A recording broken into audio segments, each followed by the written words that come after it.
Latvijas komanda, kurai Mančestrā gandrīz katrā spēlē ar atbalstu palīdz arī latviešu līdzutēji, uzvarēja Hongkongu, bet otrais piekāpās Jaunzēlandē, un tagad mūsu puiši turpinās cīņu par 17. vietu ar Bermudu salu izlasi. Taču arī par šo pozīciju varam lepoties, jo Latvijai ir viena no gados visjaunākajām komandām šajā pasaules čempionātā.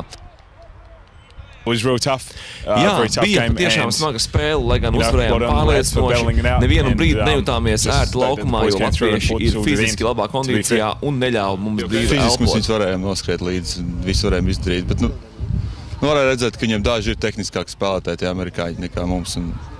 Līdz ar to viņi arī uztaisīja to spēli, es tā domāju. Kāds uz nākotnē? Jāuzvar. Kāda varianta nav, es neredzu vairāk citu variantu. Tikai jāuzvar. Viss pēc kārtas.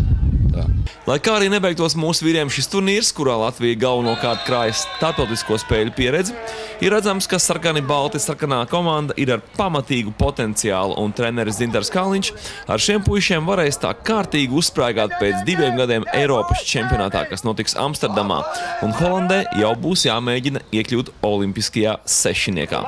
Lauris Lisbovskis no Mančestras speciāli LNT.